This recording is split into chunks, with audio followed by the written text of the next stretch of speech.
It all began on a bright Saturday morning when I was washing my classic pickup truck in front of the barn. An old beauty, restored to perfection, shining like chrome sunlight. My daughter was getting ready for her college graduation, and I had promised to give her the keys to my second car as a gift. A sleek, black Ford Mustang. What I didn't know was that HOA Karen, ever the nosy neighborhood tyrant, had been eavesdropping for days. She had seen me polishing that car and overheard me mentioning the word gift. To her, that meant one thing: she deserved it. By the afternoon, she showed up at my gate, clipboard in hand, sunglasses reflecting pure attitude. "Morning," she said, too sweetly. "Just checking compliance. You know, some of these vehicles don't meet HOA emission standards. Maybe it's time you donate one to the community." I smiled.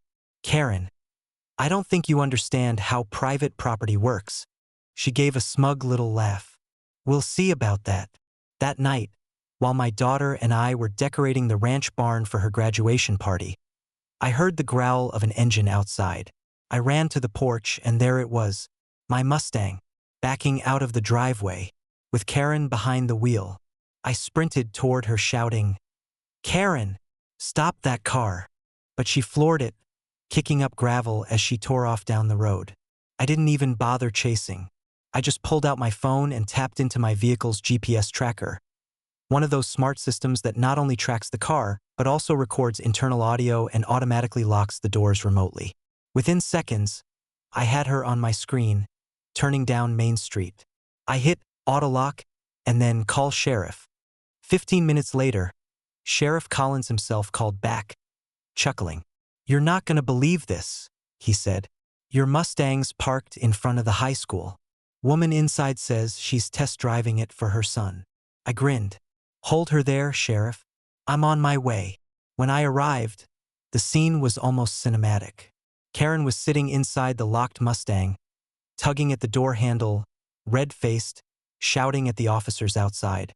"This is harassment. I'm the HOA president. I was just borrowing it." Collins raised an eyebrow. "Ma'am, the vehicle is registered under his name. You didn't borrow it. You stole it."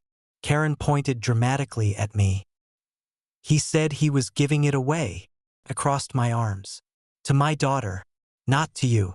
The crowd that had gathered outside the school started whispering and laughing. Then, right on cue, the auditorium doors opened, and out walked my daughter, wearing her cap and gown, staring in disbelief at the scene unfolding before her. "Dad? What's going on?" Before I could answer, Karen shrieked, "I was going to surprise you. I thought he meant me." The entire crowd burst into laughter. Collins finally sighed, opened the car using the master key, and told her, "Step out, ma'am." Karen froze. "Wait, you can't arrest me. I'm the head of the HOA." Collins looked at her calmly. "You're also under arrest for grand theft auto." The handcuffs clicked. The sound echoed across the parking lot like justice itself. My daughter, trying not to laugh, said quietly, "Well, that's one graduation surprise I won't forget." Karen was led into the police cruiser, yelling something about community rights and special permissions. Meanwhile, my daughter and I climbed into the Mustang, and for the first time that day, I actually felt proud. Not just because she was graduating, but because she got to see firsthand that arrogance always meets its match. Later that week, the HOA held an emergency meeting. Karen's chair was empty. Her resignation letter, typed and trembling, sat on the table.